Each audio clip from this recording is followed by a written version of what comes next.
I am so honored to have the privilege of welcoming you all here tonight. I'm Rona Kaufman. I am the very proud mother of 3 adult Zionist children, which is no easy task these days. I'm also an associate professor of law. I'm a feminist and a lifelong Democrat, and I am thrilled to be supporting Dave McCormick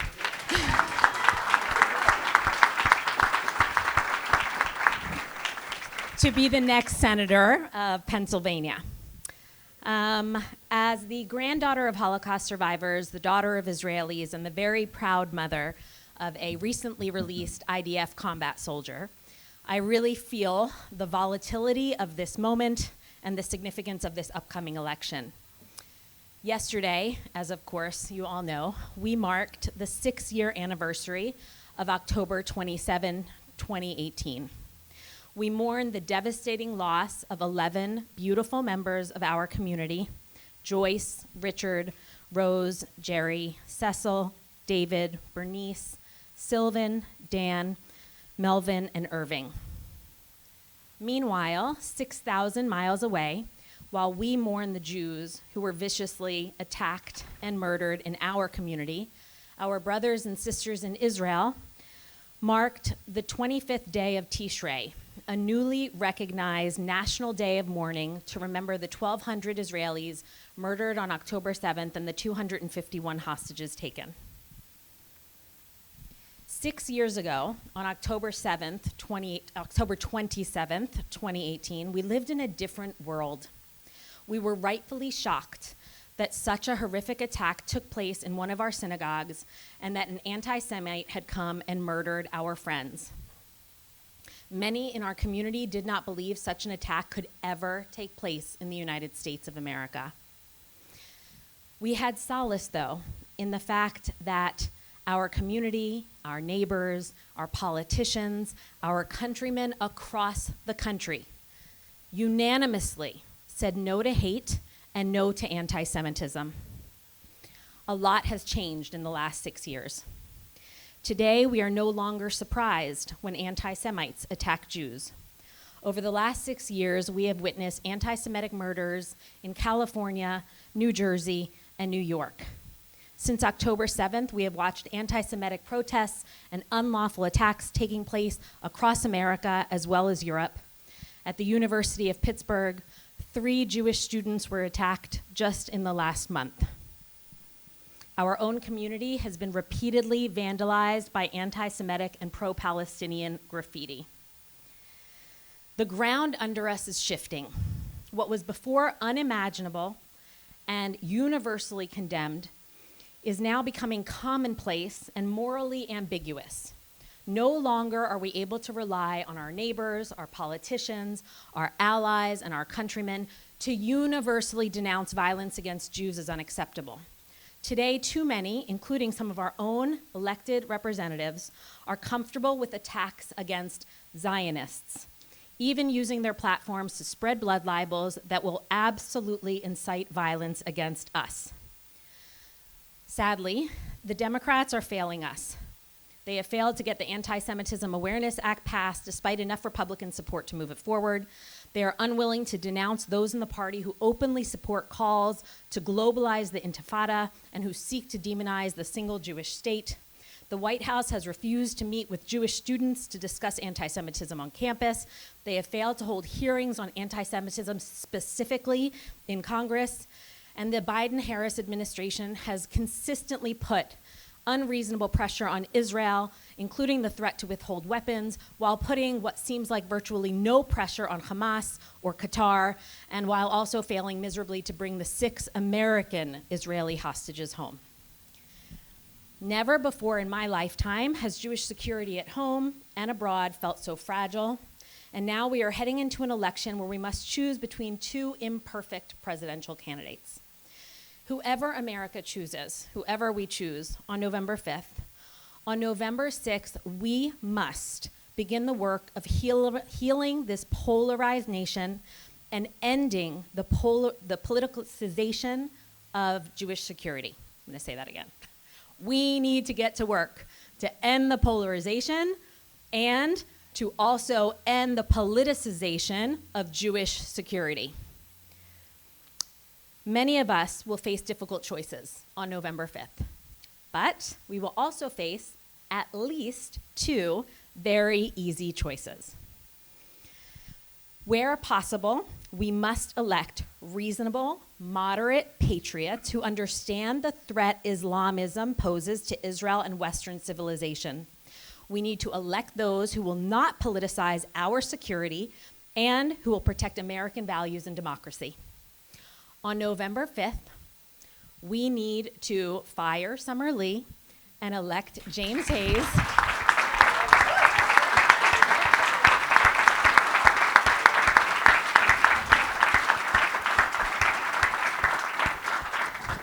and we need to elect Dave McCormick, the next senator of the Commonwealth.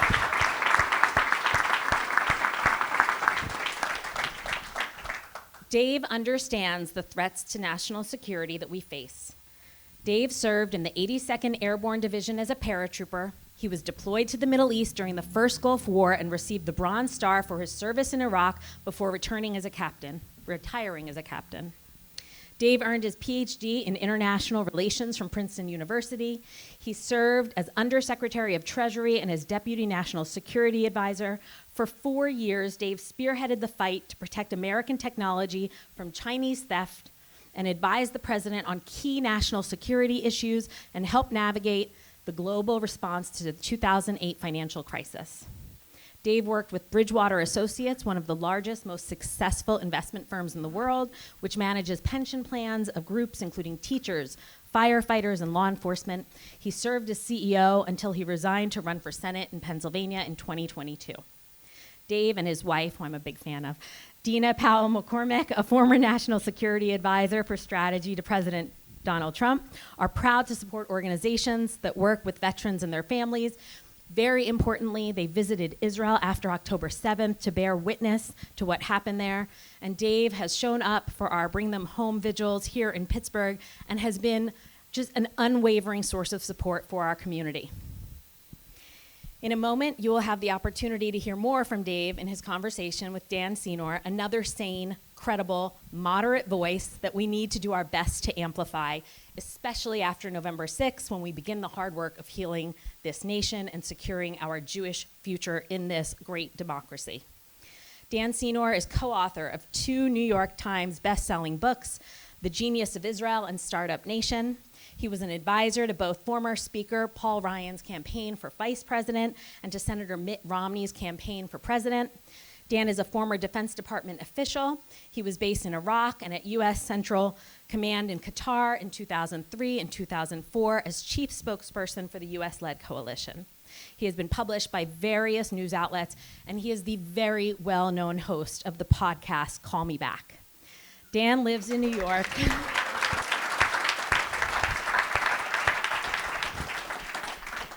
With his wife and 2 sons. And so, without anything further, it is my pleasure to introduce the stars of the evening, Dan and Dave. Thank you. Thank you, Rona. Thank you. It's 6:57 p.m. on Monday, October 28th, here in Pittsburgh, Pennsylvania.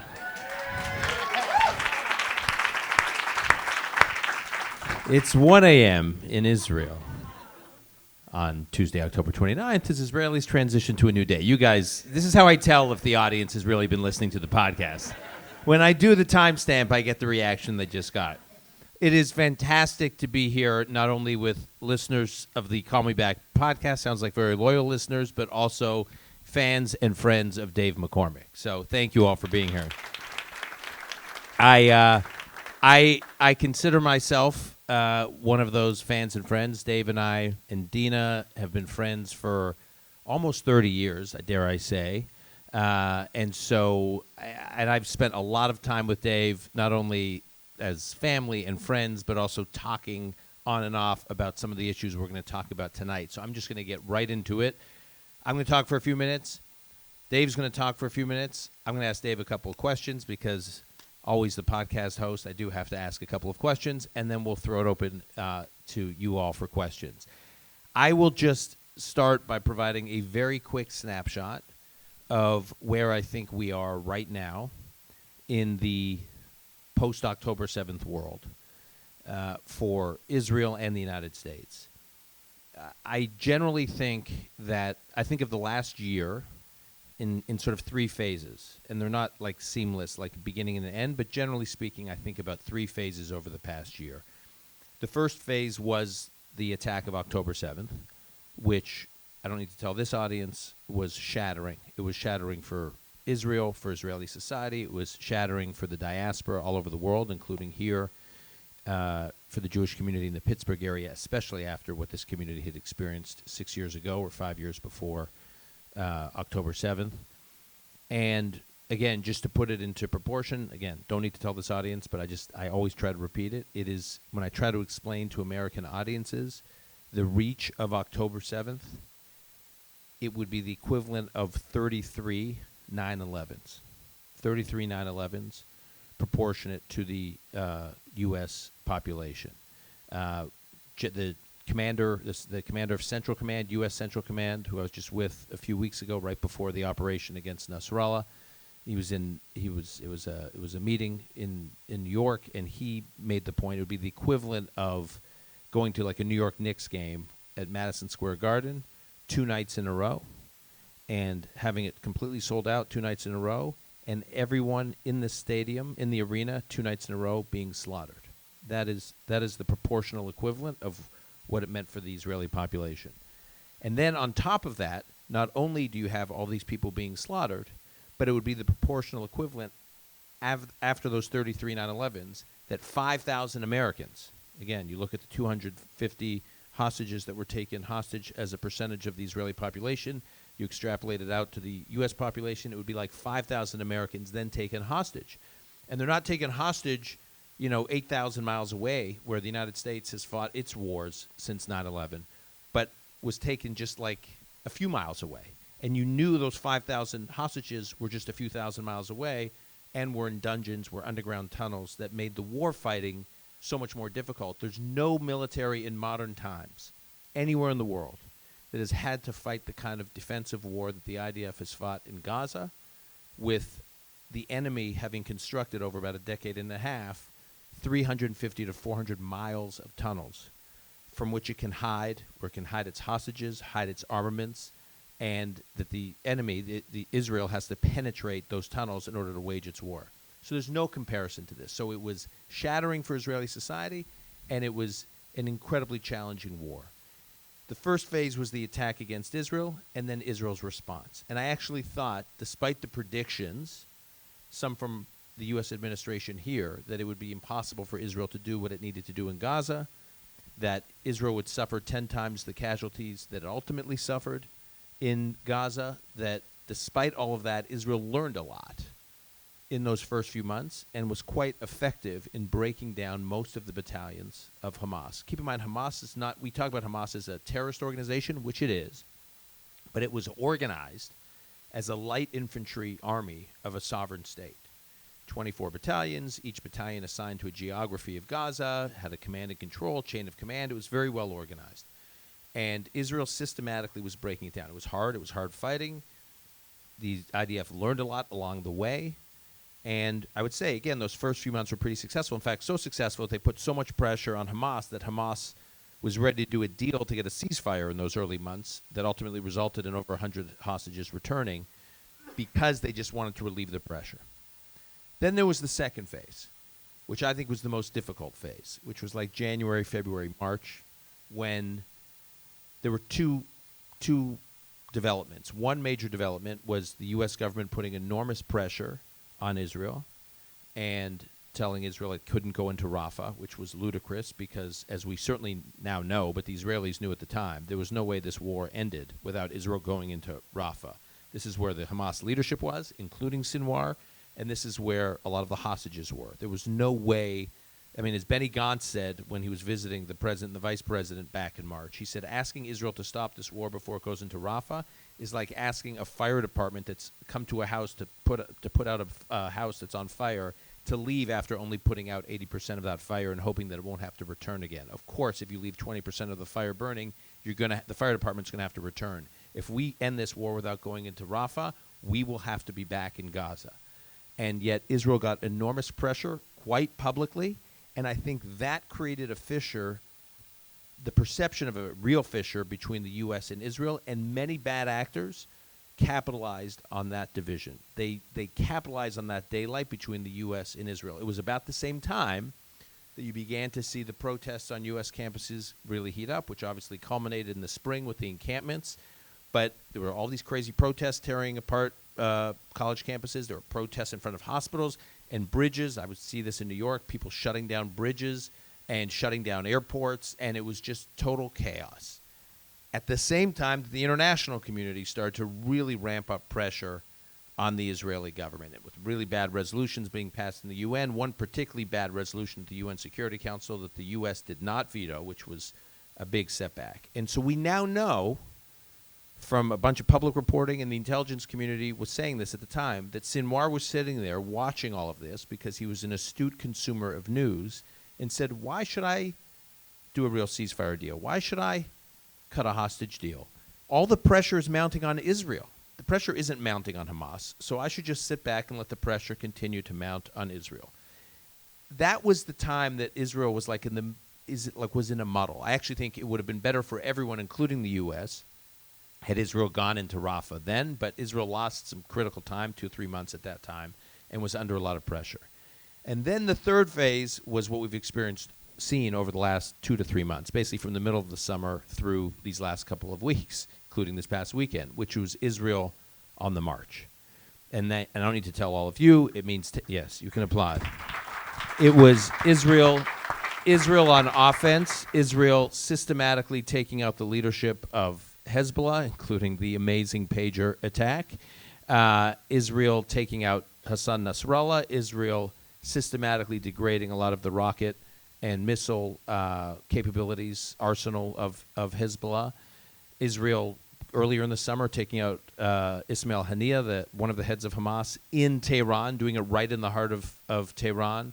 More recently, Israel taking out Mohammed Def, who was also an architect of October 7th, ultimately taking out Sinwar, and then obviously this operation, which I think was very impressive, that we saw Israel conduct against Iran over the weekend. And there's a sense, generally speaking, that Israel is restoring its deterrent capability in the region.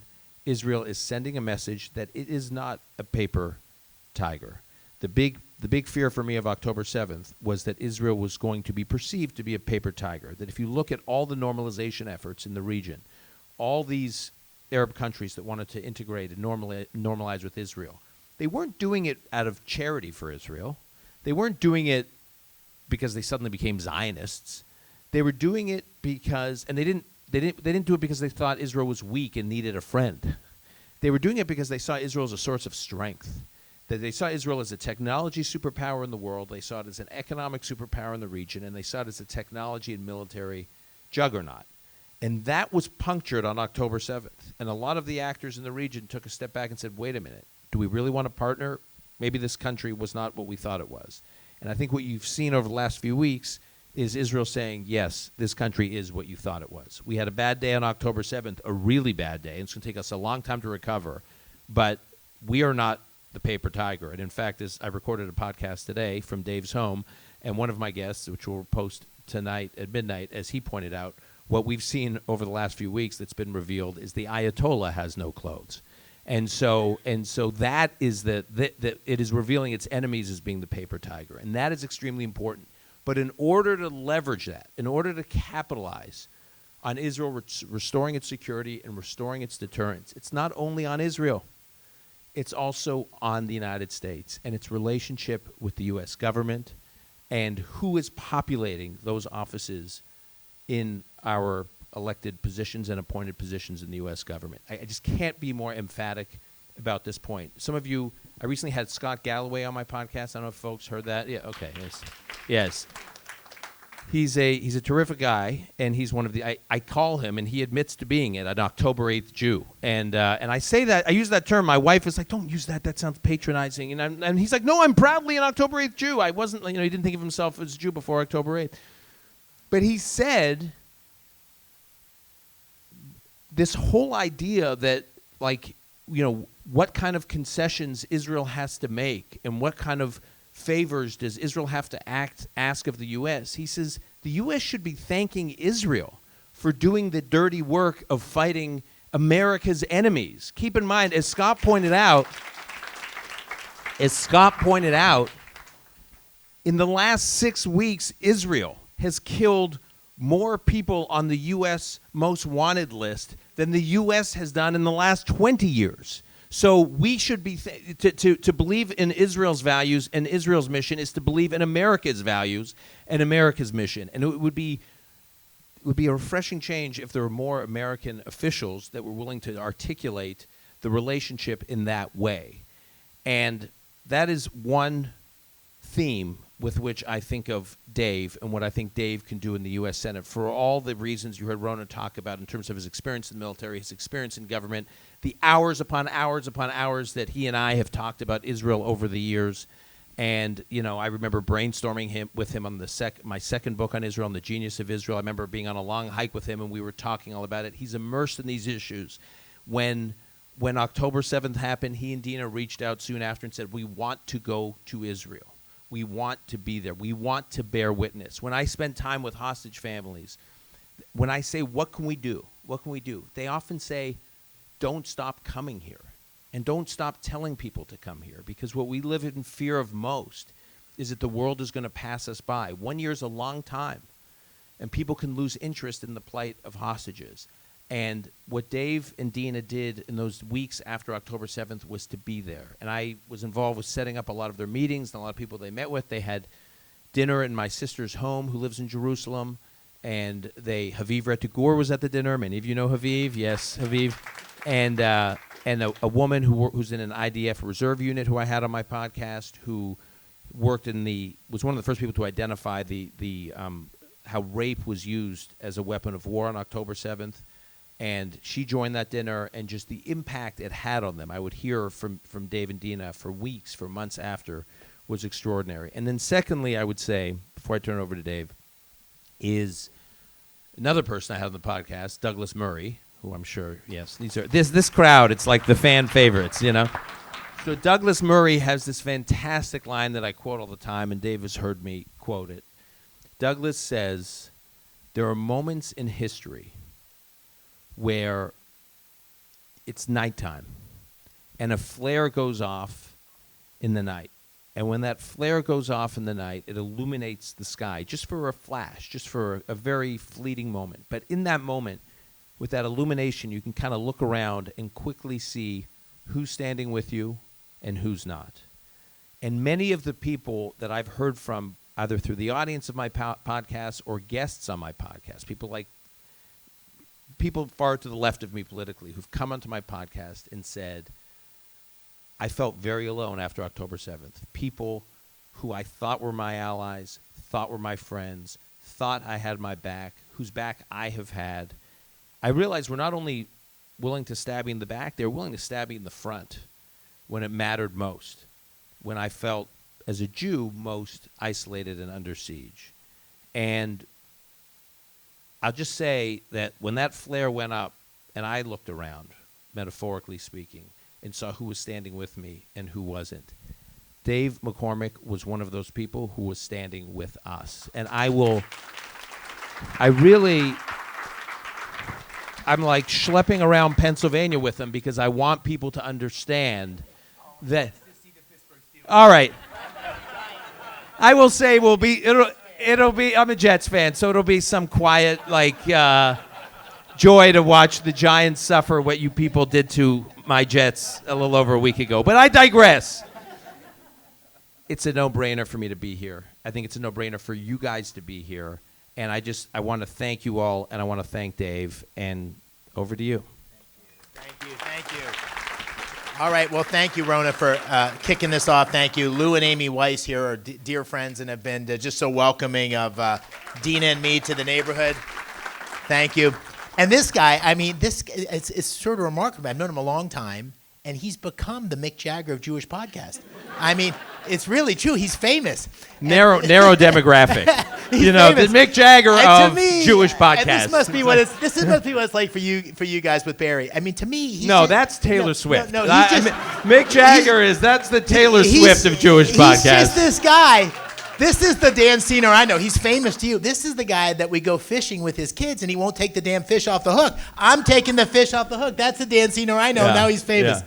So I am so honored to be here tonight with Dan. And you know, we've done a couple of these. We did one in a synagogue in Philadelphia, outside of Philadelphia, where we had a similar conversation. And Dan made that reference about the flare going up. And it's a really good metaphor for the moment. For those of you who don't know me, and many in this audience are friends, but you know, I ran for the Senate last time in 2022. I lost by 900 votes, which was a tough way to go down. I have 1.5 million votes cast. And when we thought about running again, praying about whether we should run again, we asked our 6 daughters. They weren't exactly for it. By that I mean they were 100% opposed to it, 100%. But we did it anyway, and the reason we did it was because we think America is the most exceptional country in the world with all its failures, a source for good, religious freedom, individual freedom. We believe that America's in deep trouble, and Dean and I both believe we've been hugely benefited from it, from all that America has to offer. And we believe that when I win this Senate seat, I can be a great force for Pennsylvania, representing our great Commonwealth, but also for the country. And there's no, thank you. And there's no issue where the deficit of leadership, in my mind, is so clear than the events that have transpired since October 7th. And Dan made that reference about the flare going up. But when the flare went up, it's a test. It's a test that you don't get to study for. It's just a test, and you know, people respond to the test. And the test that we face is that our closest ally in the Middle East, certainly one of our closest allies in the world, is fighting for its life. It's an existential crisis. It's being attacked on multiple fronts, from Hamas, from Hezbollah, from Iran, from the Houthis, and so America's role in supporting our closest allies to do the dirty work of destroying an enemy, not just to Israel, but to America, is absolutely our moral responsibility. It's not a question. It's one which requires absolute commitment and leadership. And Dean and I saw that when we went to Israel, and I'll talk about that in a minute. But it's also a test at home, because it's a two-front war.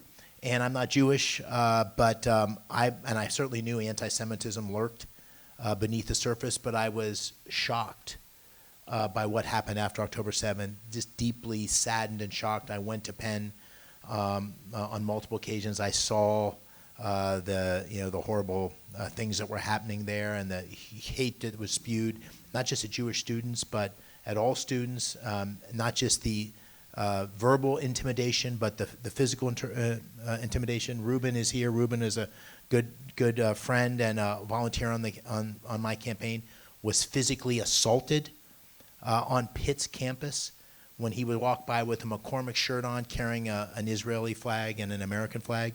And so there's a test underway for standing with Israel, giving Israel what it needs to destroy pure evil that we saw when we visited, and there's a test here at home to stand and eradicate the anti-Semitism we see across our country, but most notably and most disappointingly on the campuses of some of the greatest universities, or what we thought were the greatest universities in the world. So that's the moment we face. And you know, my wife, many of you know, is Egyptian, a Coptic Christian, came to America at the age of 5, and has had this remarkable story. But among other things, her father was in Sadat's army, and Sadat was his hero, who obviously negotiated the peace deal with Israel. And then she had a chance to work on the Abraham Accords as part of the Trump administration, which was, at least in my mind, one of the great achievements of that administration.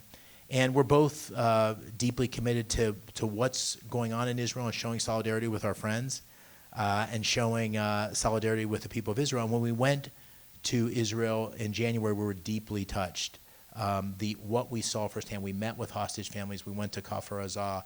We walked through the streets. We saw what happened inside those homes when the terrorists barged in and kicked down the doors of the safe rooms. We talked to hostage families. many of them. We met with the IDF. We saw the care that's being taken to try to kill the terrorist and not hurt innocents, children and women. We met with the president of Israel while we were there. We went and saw those who had survived the attacks in the hospital. So we saw it firsthand, and it just touched us in a way that like nothing else can, other than experiencing it firsthand. And we just came back fully committed. If I'm fortunate enough to win this seat, I'm optimistic. I have a real good shot at it. I will be an incredibly strong voice on these issues, and it's not hard. This is not hard. There's lots of hard choices. This is not a hard choice for me. This is something where I'll be a strong voice for what we need to do as America to eradicate the evil, stand by our closest ally of Israel, and eradicate anti-Semitism at home, starting with our campuses, which would include firing all of them who can't stand up to the hatred on campuses, addressing, squeezing the purse strings. If you can't stamp out anti-Semitism in your campuses, you should not have tax-free status for your $50 billion endowment, right? You should not be eligible for federal grants. You should not be able to receive the accreditation. So there's lots of things that are very amorphous. This is not one of them. We can target this on day one, and I'm quite confident in the Senate this will be a series of issues that I'll be a strong voice on, hopefully working with many of you. So let me stop there. Thank you all for being here. And Dan, maybe just we can get into our conversation. Yeah, so I'm just going to throw one or two questions at you, and then we'll open it up. I will say, in the days after October 7th, I feel sometimes, and I've said this on my podcast a bunch of times, I naively was shocked by, I wasn't shocked by what Hamas did to Israel. I was shocked by the reaction internationally to the slaughtering of Jews. I would have thought that the outrage of the world would have been directed at those that had massacred Jews. I really could not have imagined, I feel naive now, that the outrage of the world would be directed at Jews for objecting to being slaughtered. And that is exactly what we've witnessed, and you've described some of this, like what you've seen on the campuses.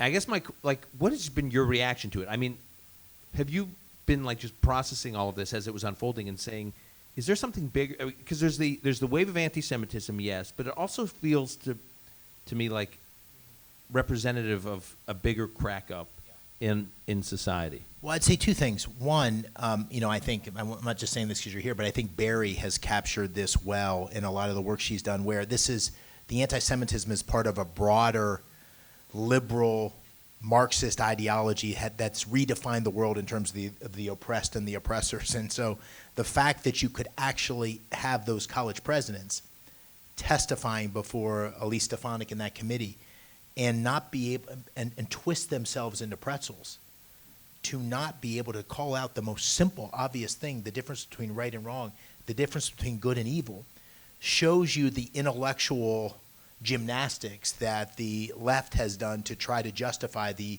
unjustifiable, to try to somehow support the unthinkable. And so I think that's part of it. I think that liberal ideology, by the way, I meant to mention when you were saying the PhD, I did a PhD at Princeton, and my advisor was a classmate of Lou's, Aaron Friedberg. I don't know if you remember the Friedbergs. His father was a professor at CMU, and Aaron was my dissertation advisor. And he's an island of conservatism in a sea of liberal ideology that's spiraling into absolute extremism. And so I think that's a big piece of it. That's a big piece of what's going on. And so this is unfortunately a symptom of a much broader thing. It's the most perverse, the most obvious, the most in-your-face symptom, the most irrational of the many symptoms, but there's a broader problem that I think has to be addressed. The second thing for me, and this is how I'll hope to be a senator, is you can't really internalize this until you go see these things for yourself. Whether it's going to the border to see it for yourself, or whether it's going to Israel to see it for yourself, whether it's to walk on campuses, as I've done on multiple occasions, to see it for yourself, because we're now in this media world where there's so much misinformation, there's so many different things pulling at you. Only by seeing it for yourself as someone who's a public official, is can you then stand in front of anybody and credibly defend your positions with conviction? And so that's what I've sought to do. That's why, I mean, for many reasons I've gone to the vigils, but I feel like I truly have internalized the issues surrounding Israel and anti-Semitism at the most as someone can who's not Jewish. I don't pretend I can feel it as much as someone who is directly assaulted by it, but I feel assaulted, and that's certainly how I'll seek to represent this community and across Pennsylvania as a senator. And I would just add that what's key to what you're saying is willingness to confront even your own base when you see, and that has been what's particular. Like, for instance, you mentioned the congressional hearing, where which was an extremely important moment because it was the catalyst for the proverbial mask coming off, if you will, of many of these universities and revealing the rot that had been, growing these universities. That hearing, I think, just not only those presidents embarrassed their own institutions, or those institutions were embarrassed, but then that's when we really start to see what's going on at a lot of these institutions. And there was a Republican majority in the House that had that. There was a reason why the majority that hearing happened in the House and not in the Senate. Because, I mean, I just don't want to make a partisan point. This is just a fact. The Democrats in the Senate which had the majority, were not interested in having those kinds of hearings because it would force them to confront their own base, to have, their own, to paraphrase Bill Maher from the other night, their own sister soldier moment. And I think this is one of the big challenges that many incumbent office holders have, is that they say they're pro-Israel, they say they stand with Israel, they say they stand with the Jewish community, but when it comes to confronting, say, Summer Lee, when there's a Democratic primary, they're not willing to do it. Thankfully, we have someone who is confronting Summer Lee in the general election. But Dave, you and I have talked about none of this gets solved in the Middle East until Israel deals with the head of the octopus, which is there's the Houthis, and there's Hezbollah, and there's Hamas, and there's all these fronts, Iran, these militias in Iraq. But at the end of the day, the head of the octopus is Iran. As a former U.S. policymaker and someone who served in the military and as a potential future U.S. policymaker, how do you think about the challenge? Well, I say a couple things. Dan and I talked about this. We're going to try to not make this overtly political. I'm in the middle of a campaign, obviously, but I do want to make the point as it relates to Senator Casey in general. You can't have it both ways. You can't equivocate on these issues. So, for example, you can't say you endorse Summer Lee and then say you're a strong supporter of Israel and stand against anti-Semitism. Those things can't exist in the same sentence, right? So I think one of the things all of us should demand of our public officials is, you have to be stark and clear. You can't, part of the problem is we've let these issues simmer. We haven't confronted the failure. We haven't called out good and evil as clearly as we need to. So there's no room for equivocation, and that's the same with Iran. So Iran is the original sin. What happened in Gaza was underwritten by Iran. Okay, what Israel is facing there, I used to train in the 82nd Airborne for urban warfare. Toughest kind of warfare there is. Block to block, building to building, room to room. Couldn't be tougher. Now what happened in Gaza? 2 cities. You have a city underneath. Billions of dollars invested in hardened tunnels. A complete infrastructure that has to be rooted. That's why getting the hostages and confronting Hamas has been so challenging. Even though IDF has done a masterful job of it, it's incredibly difficult to do. So this money has created the 100,000 plus missiles that Hezbollah has. This money that we gave to Iran through the Iran deal in 2015, the $100 billion of sanctioned money that President Obama proposed, and Bob Casey was the deciding vote for that. That's the original sin. That is the original sin. And even today, we have that same kind of weakness in terms of not confronting Iran. If you thought Iran was underwriting terror around the world and that you had to stop it, you would strangle, at a minimum, its economic capacity to do that. And the way you would do that is you'd sanction its oil and you wouldn't let it sell its $50 or $60 billion of oil to China. That would be a basic thing. We could talk then about how you would confront them militarily, but that would be a most basic thing. But if you're equivocal, if you try to have it both ways, then you don't do that. So we can't have it both ways. At home, in the war at home, and we can't have it both ways in the war that Israel and America is confronting against evil, namely with Iran. And then, listen, in terms of how to take on Iran, I've been out of the military for a long time. My most important insight is, because this is how I think the world should work, but also just knowing what I've seen when I went to Israel and visited and spent time with the IDF, I think Israel knows best how to conduct its military operations against Iran, right? I have a lot of faith that the soldiers there, the people that I've seen and trained with as a young man, and the people that are fighting for their lives and are showing such bravery and such commitment and such willingness to put it all on the line. By the way, they have no choice because the future of their very nation depends on it. Our very nation depends on it. I have a lot of trust in their capacity. So my view is that any constraints or any specific guidelines that the United States is trying to impose on the military force that's in the middle of the fight are likely to be misguided. And while we need to have discussions, I think our by and large policy position should be we're going to support them in conducting what is the fight of their lives. Yeah, and we'll open up for questions, but I'll just say a couple quick points on that. One, when I talk about that second phase that was a muddle, you'll recall that the administration did not want Israel to go into Rafah. And you remember Vice President saw the maps, and Israel can't, and the reason the administration kept saying Israel can't go into Rafah, I think there were a number of factors at play. Egypt didn't want Israel to go in Rafah, so it was putting a lot of pressure on the U.S. to prevent Israel from going into Rafah.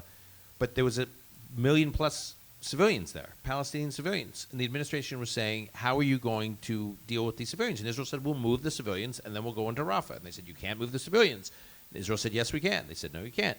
And this dragged things out for a couple months. And to Dave's point, as opposed to saying to Israel, we have confidence in you, you'll figure it out. Sure enough, Israel said, we're going into Rafah, and they moved 1.3 million civilians in 10 days, and then they went into Rafah. Same thing with April 13th, when Iran attacked Israel on April 13th, and the president said to Israel, take the win.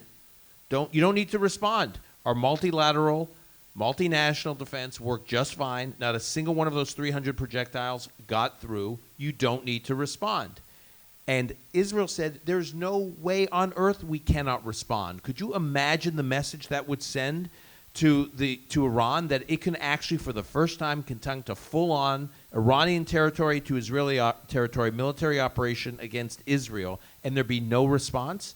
Israel said, we will be able to respond in a way that sends a very clear message to Iran, that weakens Iran, that avoids the kind of escalation that you fear. Trust us. The administration said no, back and forth, back and forth. Sure enough, Israel responds masterfully. And as Nadav Ayel, who's an Israeli journalist who's on my podcast all the time, says the U.S. administration officials he speaks to say, wow, the Israelis were right. They were able to do that impressive response. We should have listened to them. So at some point, to Dave's point, you have to trust your allies. And you have to say, we will get you, we're not sending our troops in, but we will give you the tools you need to fight the fight that is not only in your interest, but is in our interest. And I think that kind of clarity that Dave and others have articulated is extremely important. So with that, let's open it up. Can you hear me? Yeah. Okay. You want to? Is there a mic? Or? Yeah. Hi, thank you so much for being here. So just a couple of points I wanted to touch on. One is you talked about Israel being sort of fighting America's fight as well. And I think that in addition, we see the Jewish community being on the front lines of fighting this sickness that we're seeing within American society, and specifically Jewish students on the front lines of these battles. And one thing that I think we don't talk about enough is the anti-Semitism that exists in the K-12 space. So I hope that when you're rooting out the sickness and rot within the university system, that you're not forgetting about K-12, where we're seeing a dramatic increase in anti-Semitic incidents. So just wanted to touch a little bit on stopping that funding to universities, but also, can you talk specifically about stopping the funding that's coming into universities from countries like Qatar that are hostile to the U.S.? Because I think it's going to be impossible to root out the ideology if we're not stopping the funding that's flowing in addition to withholding funds from the U.S. government. Yeah, I'll respond. I'd love Dan to comment too. That's a good question. But I do think that there needs to be much greater transparency on the underlying funding of our universities, and for those nation states or those institutions, those groups that underwrite or affiliated with anti-Semitism or terror in any way, shape, or form, I think we should cut off that funding. Like, I don't think there's, I think it's that clear. And we have some of the same, completely different challenge, but we have some of the same challenge with China and the Confucian Institutes. And this is the back door by which our adversaries are trying to undermine and influence American values, the next generation of American leaders, and so forth. And it's something that we need to be systematic about rooting out. And if anybody has any doubts, look at how higher education has moved. Look at the professors that we have that are tenured at most of our universities. We have lost the battle ideologically. I don't mean that as a Republican or conservative. I mean that as an American. We've lost the battle in terms of our children being exposed to a range of ideas where they can actually form their own mindsets, and not being exposed to hateful ideas or Marxist ideas that are truly anti-American or anti-Semitic ideas. So I agree, we got to be vigilant on it, and that would be part of the broader agenda. I also think you're right to worry about the radicalization and the funding that's coming in. I've been spending a lot of time thinking about what's been happening at the universities. I was doing a little bit of it before October 7th, a lot of it since October 7th. I will tell you, a very big problem is the message we are sending to students, both K through 12 and in higher education, about what they should be rewarded for. And we've been sending this ridiculous message about social activism, that you're measured. I was speaking to someone over the weekend who has done a lot of hiring for some of the top consulting firms in the U.S. where all these college kids from these elite colleges want to go work at. And he says, you have no idea how much they look for. What are your social activist credentials? And even I spoke to a professor at Penn, actually, whose name I won't mention because he probably wouldn't appreciate it. But he told me, he said, the reality is the K through 12 years, there's so much grade inflation that it gets harder and harder for these top universities to distinguish between one top-performing student and another top-performing student. So the way they actually distinguish in the admissions process is who has a better story. And some of the stories have been, they put a premium on the greatest, most creative social activist stories. So sure enough, if you over-index for this crazy social activism, don't be surprised when these universities are filled with a bunch of crazy social activists, and then you light a match like October 7th, and it lights it right up. And so this is not a policy prescription. I think we all as a society, this is much more a civic society challenge, need to be deciding and sending a message and like modeling what we think is important. And this insane social activism, social justice activism, is not what we should be rewarding. You know what to me is like the ultimate social activism? Dave McCormick deciding he's going to go to West Point as a kid and then go serve in the U.S. Army with the 82nd Airborne. That's the kind of activism we should be encouraging, which is patriotism and patriotic service to the country. And so I think I've spoken to more and more leaders at universities who I think are trying to do the right thing. Some of them. I've been spending time with the ones who are trying to do the right thing, not the ones who are doing the wrong thing.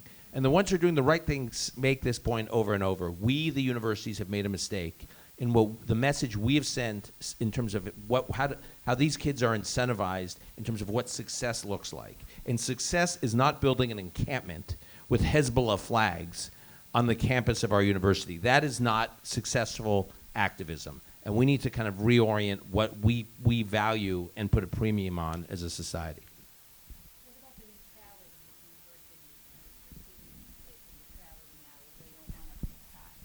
I mean, it's a big topic. I prefer neutrality to picking a side if it's the wrong side.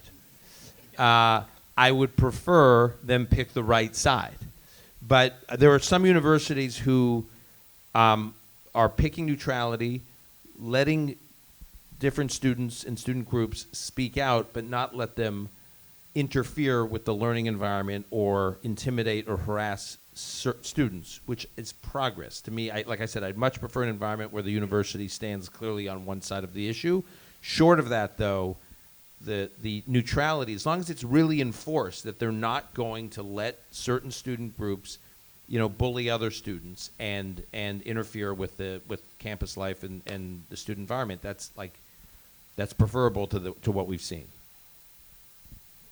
I'm just wondering how when you look at First Amendment rights and then what's happening with our social media and people just telling blatant lies, you want to stop it on one hand. On the other hand, there's a freedom of speech, but it feels a little bit more like crying fire in a theater.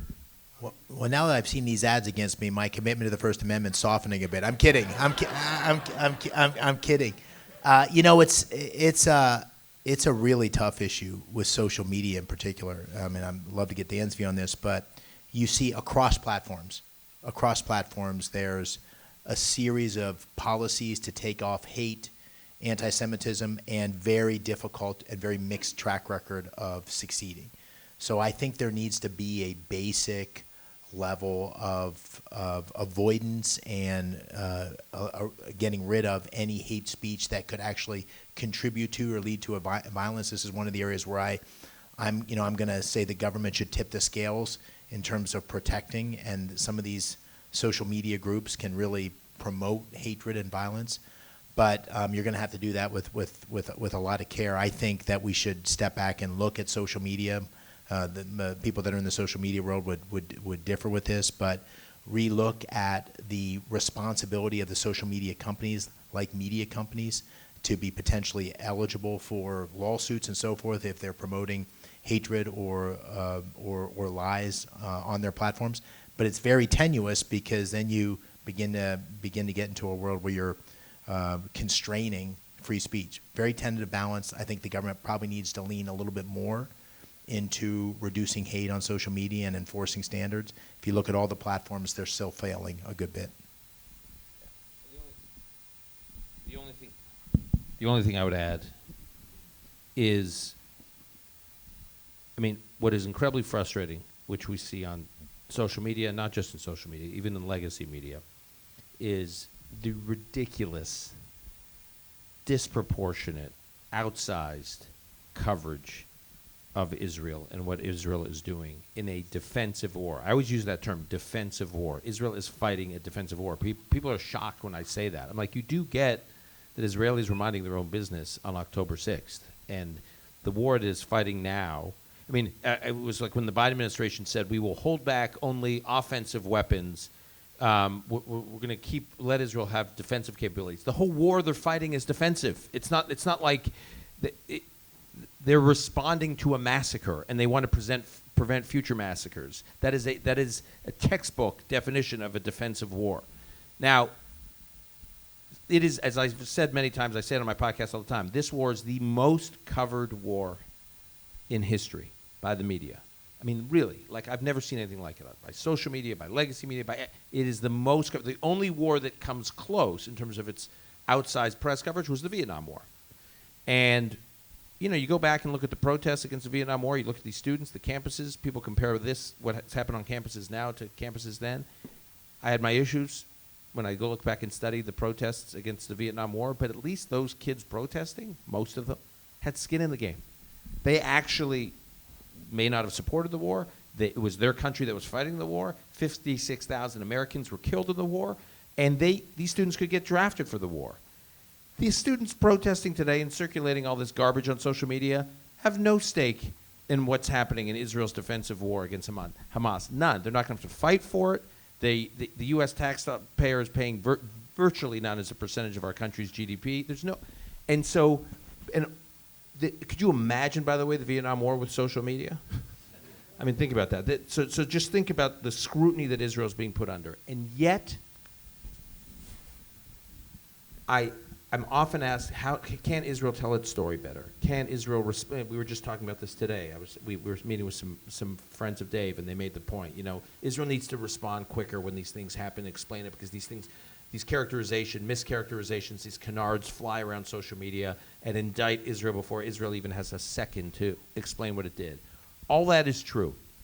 However, I don't want for one moment, I've come to this view over time, I don't want for one moment to the concerns Israel has with the billions and billions of atrocious impressions on social media of Israel to in any way inhibit what Israel does to win and fight and win its wars. Okay? Because when Israel is aggressive, as it should be, fighting its defensive wars, the region sees that as strength.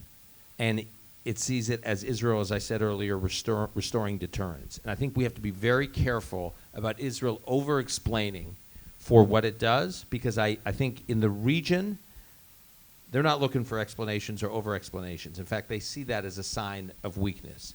Israel was attacked, Israelis were slaughtered, and Israel is responding and taking the fight to the people who slaughtered Israelis and who would happily and have happily slaughtered Americans.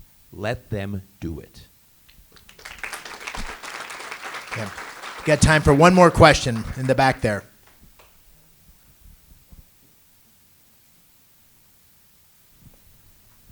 Hi. Mr. McCormick, thank you so much for your service and for being such a strong advocate for Israel and for the Jewish people. Mr. Senor, thank you as well. It's so nice to put a face to the voice. That's been one of the brightest flares for me and many of us over the last year. So thank you both for that. First of all, that you're comparing this guy, put on a uniform and a gun, and I talk into a microphone and a laptop. Second brightest flare. Okay? But I appreciate it. I'm going to dine out on flares, that, by the way. I'm going to tell my wife. I'm like, Dave and I both served. It's like, it's great. Thank you for that. In fact, I hope we videoed that. I'm going to, yeah. So my question is, you spoke a lot about some of the rhetoric that's come out of the administration, or with regard to Rafah and not delaying Israel from going in, and a lot of the other things that have come out of the administration. At the same time, we've had the sending of THAAD over to Israel, and the assistance in the most recent raid on Iran. And I have no military or political experience, but so my question is, how much do we really need to, regardless of who wins the election, how much do we need to be worried about U.S.'s support for Israel and what's happening on the background versus how much of it is rhetoric? I think it's both. And I want to answer that very specifically. I have praised repeatedly what the U.S. has done, what this administration has done, when I think they have done the right thing.